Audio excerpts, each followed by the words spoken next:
ఇంతింతై వటుడింతై అన్నట్టుగా మెల్లిమెల్లిగా కమెడియన్ల క్రేజ్ అనేది భారీగా పెరుగుతుంది. ఒక్కొక్కరు అలా దూసుకుంటూ వచ్చే పరిస్థితులు అయితే మెల్లగా వచ్చేసినాయి. బిగ్ బాస్లో కామెడియన్స్ గెలవర్రా, కామెడియన్స్కి అంత సీన్ ఎక్కడ ఉంటుందిరా అని అనుకున్న ప్రతి ఒక్కరు, కోర్స్ రోహిణి లాంటి డైరెక్ట్ వాళ్ళే అనుకున్నా కూడా, సెల్ఫ్గా అనుకున్నా కూడా ఇప్పుడు పరిస్థితులు అయితే మెల్లిమెల్లిగా మారుతున్నాయి. కామెడియన్స్ అయితే ఏంటి, వాళ్ళు మాత్రం కంటెస్టెంట్లు కాదా, వాళ్ళు మాత్రం గేమ్ ఆడట్లేదా, వాళ్ళని మనం ఎందుకు ఇగ్నోర్ చేయాలన్నట్టుగా జనాలు అనుకోవడం మొదలుపెట్టి ఓట్లేయడం మొదలుపెట్టారు. They are into the race, top 5లో ఉండే అవకాశం కూడా ఒక కమీడియన్కే మాత్రమే ఉందా, ఇద్దరికి ఉందరో, ముగ్గురు కూడా ఉండొచ్చేమోరా అనే ఫీలింగ్ అయితే మెల్లిమెల్లిగా వస్తుంది. చూద్దాం. యాజ్ ఆఫ్ నౌ చూసుకుంటే 8 మెంబర్స్ నామినేషన్స్లో ఉంటే 8లో డౌట్ లేకుండా ఎవరు టాప్ 2 ఉంటారో, అటు గౌతము నిఖిలు ఇద్దరు టాప్లో ఉంటారు అన్న సంగతి మనకు అందరికీ తెలుసు కదా. సో గౌతమ్కి ఎక్కువ సపోర్ట్ చేసే యూట్యూబ్ ఛానల్స్లో గౌతమ్కి ఆబ్వియస్లీ ఎక్కువ ఓటింగ్ అయితే ఉంది. నిఖిల్కి ఎక్కువ సపోర్ట్ చేసే యూట్యూబ్ ఛానల్స్లో, యూట్యూబ్ రివ్యూయర్స్లో నిఖిల్కి ఎక్కువ ఓటింగ్ అనేది ఉంది. సో ఇద్దరిలో ఎవరికి ఎక్కువ ఉంది అని మనం తెలుసుకోవాలంటే ఈ రెండు కాకుండా, అంటే బేసిక్గా యూట్యూబ్ ఛానల్స్నే పక్కన పడేసి వెబ్సైట్స్లో వెళ్ళి చూసుకుంటే మెజారిటీగా గౌతమ్ టాప్లో కనిపిస్తున్న మాట అయితే వాస్తవం. కానీ నిఖిల్ మరీ దూరంలో అయితే లేడు. అండ్ సో మనం చెప్పేది ఏంటంటే పోటాపోటీ ఓటింగ్ నడుస్తున్న మాట అయితే వాస్తవం. But Gautam is clearly dominating Nikhil ఓటింగ్లో, ఇది వాస్తవం. సో ఇక మీరు నిఖిల్ ఫ్యాన్స్ అయ్యి ఉండి ఖచ్చితంగా మీకు ఏమనిపిస్తుంది, నిఖిలే టాప్లో ఉన్నాడు, నిఖిలే టాప్ అని చెప్పండి. నీ తొక్కలో యూట్యూబ్ ఛానల్లో ఎంతమంది ఓట్లు వేసేది, తిప్పి కొడితే ఒక 1,00,000 దాటేసరికి నువ్వు పెద్ద తోపు అనుకుంటున్నావు అనే ఫీలింగ్లో మీరు ఏమున్నా కూడా మాస్టర్ మీ ఫేవరెట్ కంటెస్టెంట్ని ఎవరు టాప్ ఓటింగ్ ఉందంటారో వాళ్ళ రివ్యూసే, వాళ్ళ ఓటింగే చూడండి. మీకు ఎందుకు చెప్పండి కష్టమో, నాలాంటి వాడి రివ్యూస్ చూడాల్సిన అవసరం ఏముంది మీకు, ఓటింగ్ వీడియోస్. నిఖిల్కి టాప్ అని చెప్పే రివ్యూస్ చాలామంది ఉన్నారుగా, వాళ్ళ వీడియోస్ చూడండి. ఓటింగ్ నేను జెన్యూన్ చెప్పే క్యాండిడేట్ని. సో జెన్యూన్ అంటే నాకు నచ్చింది నోటికి వచ్చినట్టు వాగే కంటెస్టెంట్ అనమాట. సో అదనమాట. ప్రస్తుతానికి గౌతమ్ టాప్లో ఉన్న మాట అయితే వాస్తవం. ఎందుకు టాప్లో ఉన్నాడని చెప్తున్నానంటే, బేసిక్గా గౌతమ్ దగ్గర నేను పిఆర్ అండి, డబ్బులు తీసుకున్నారు. మొన్నే 20 రూపీస్ పంపించాడు ఈ సిగరెట్ తాగుతా లేవు అంటే. సో అదనమాట. సో గౌతమ్ టాప్లో ఉంటున్నాడు 36%తో. కానీ నిఖిల్ మరీ దూరంలో అయితే ఏం లేడు, 31%తో అయితే ఉన్నాడనమాట. మెల్లిమెల్లిగా నిఖిల్కి ఓటింగ్ పెరుగుతున్న మాట అయితే వాస్తవం. ఈ డిఫరెన్స్ అనేది ఇప్పుడు వీళ్ళిద్దరికీ కేవలం 5% డిఫరెన్స్ మాత్రమే ఉంది. ఇంతకుముందు స్టార్ట్ అయిన డిఫరెన్స్ అంతా చాలా ఎక్కువగా ఉండే. ఆ డిఫరెన్స్ మెల్లిమెల్లిగా తగ్గిస్తూ ప్రస్తుతానికి 5% డిఫరెన్స్తో మాత్రమే ఉంది. నాకు తెలిసి ఇంకా ముందుకు వెళ్తుంటే ఓటింగ్ ఇంకా పెరిగి గౌతమ్కి నిఖిల్ ఇంకా ఎక్కువ క్లోజ్ వచ్చే అవకాశం అయితే ఉంది. క్లోజ్ వస్తాడా, దాటి కూడా వెళ్ళిపోతాడా అనేది లెట్స్ వెయిట్ అండ్ సీ అనమాట. సో ప్రస్తుతానికి చూసుకుంటే ఇది పరిస్థితి వీళ్ళిద్దరిది. అండ్ థర్డ్ పొజిషన్లో ప్రేరణ అయితే క్లియర్గా అలాగే కంటిన్యూ అవుతూ ఉంది 11% ఓటింగ్తో. She's going very good. And fourth పొజిషన్కి సంబంధించి ఏంటి, ఫోర్త్ పొజిషన్లో ఇంకేం చెప్పుడు, నబీల్ అని చెప్తాం. నబీల్కి ఎంత ఉంది అన్నట్టుగా చాలామంది అనుకోవడానికి రెడీగా ఉన్నారు కదా. నబీల్ 4th నుంచి కూడా జారిపోయాడు. నేను చెప్పానా లేదా, నిన్నటి ఎపిసోడ్ చూస్తే ఖచ్చితంగా నబీల్ మీద ఇంకా చిరాకు వేస్తుంది, ఇంకా అసహ్యం వేస్తుంది. ఎందుకంటే ఆల్రెడీ నబీల్ మీద జనాలు పిచ్చ కోపం మీద ఉన్నారన్నమాట, పిచ్చ చిరాకుతో ఉన్నారు.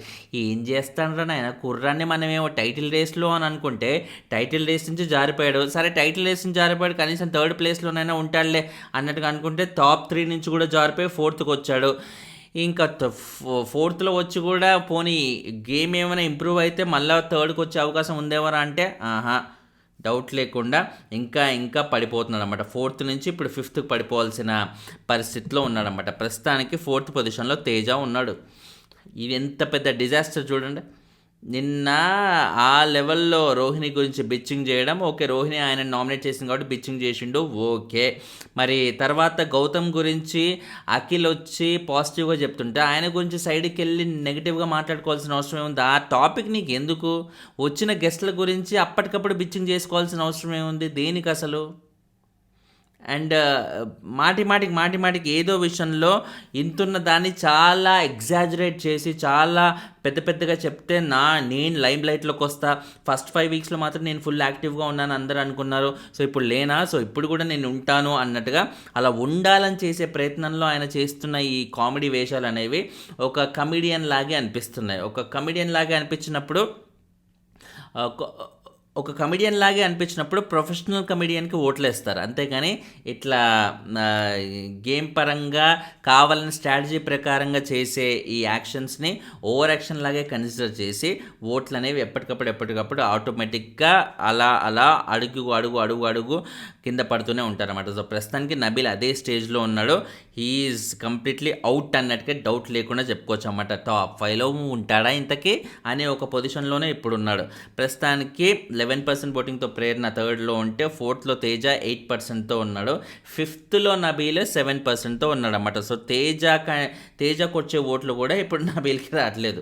తేజ యాక్చువల్లీ నిన్నటి ఎపిసోడ్లో తను అంత బాధపడడం అనేది మనం చూసాం కదా. టాస్క్ బేసిక్గా నీ ఎంత కష్టపడి ఎంత చేస్తున్నా కూడా అవ్వట్లేదు, ఆ సపోర్ట్ అనేది రావట్లేదు అని బేసిక్గా టాస్కులు బేసిక్గా అందరి సపోర్ట్తో ఆడేవి, కానీ తేజ లాంటి వాళ్ళకి అక్కడ ప్రాపర్ సపోర్ట్ లేక ఆయన ముందుకు వెళ్ళలేకపోతున్నాడు. అదే చాలా బాధపడుతుంది అనమాట. సో డెఫినెట్లీ ఆ ఇంపాక్ట్ అనేది జనాల్లో ఉంటుంది కాబట్టి ఎంతో కొంత సపోర్ట్ అనేది పబ్లిక్ నుంచి వస్తుంది కాబట్టి ఆ వచ్చిన సపోర్టే ఈ ఓటింగ్ రూపంలో వచ్చి తనని 4th పొజిషన్కి తీసుకొచ్చిన పరిస్థితులు అయితే ఉన్నాయన్నమాట. అయినా కానీ పొజిషన్స్ గురించి డిస్కస్ చేసుకునేంతగా ఏం లేదు, ఎందుకంటే మిగతా వాళ్ళందరూ దగ్గర అక్కడక్కడ మాత్రమే ఉన్నారు. సో అలా పొజిషన్స్ ఉంటే తర్వాత 4% ఓటింగ్తో మన ఇది నబీల్కి 6 యాక్చువల్లీ 8% తేజ ఉంటే 6%తో నబీల్ ఉన్నాడు. 6%తో నబీల్ ఉంటే 4%తో అవినాష్ ఉన్నాడు. సో అవినాష్ అండ్ నబీల్కి మీరు చూడండి ఏముంది, ఆల్మోస్ట్ సిమిలర్. 4 ఏంటి 6 ఏంటి, పెద్ద తేడా ఏముంది అదనమాట. He's gone in to this thing. And last 2 పొజిషన్స్లో మనకి చెప్పుకోవాల్సిన మేజర్ ఇద్దరు ఎవరో వాళ్ళిద్దరే ఉన్నారన్నమాట, పృథ్వీ కానీ అండ్ లవ్ బర్డ్స్ ఇద్దరు అన్నమాట. పృథ్వీ అటు విష్ణు, ఇద్దరు లాస్ట్లో ఉన్నారు. మ్యాటర్ ఏంటంటే ఇద్దరికీ సిమిలర్ ఓటింగ్, సేమ్ ఓటింగ్ అనేది ఉన్నారన్నమాట. సో ప్రేమ జంట ఈసారి బయటికి పోద్దా, చూస్తే అలాగే ఉంది మెల్లిమెల్లిగా. యాక్చువల్లీ పృథ్వీకి ఈ వీక్ స్టార్టింగ్లో బాగానే పడుతుంది కదరా ఓటింగ్ అన్నట్టుగా అనుకున్న టైంలో, యష్మి ఫ్యాన్స్ ఏమైనా సపోర్ట్ చేస్తున్నారు అనుకున్న టైంలో యష్మి ఫ్యాన్స్ సపోర్ట్ కూడా ఇప్పుడు విత్డ్రా చేసుకున్నాం నేను ఎందుకు వెయ్యాలి అన్నట్టుగా. మేబీ యష్మి వాళ్ళు ఏమైనా పాస్ట్ ఎపిసోడ్స్ ఇంటికి వెళ్ళి హాట్స్టార్లో మొత్తం చెక్ చేసుకుంటే ఎక్కడైనా నెగిటివ్గా కనపడిందా, నేను పృథ్వీని ప్రమోట్ చేస్తే అన్నెసరిగా అది ఇంకా నేను నెగిటివ్ అయ్యే అవకాశం ఉందని అనుకుందా ఏమో, కానీ మొత్తానికైతే ఇట్స్ గాన్. సో ప్రస్తుతానికి ప్రేమ పక్షులు ఇద్దరు బీభత్సమైన డేంజర్లో అయితే ఉన్నారు.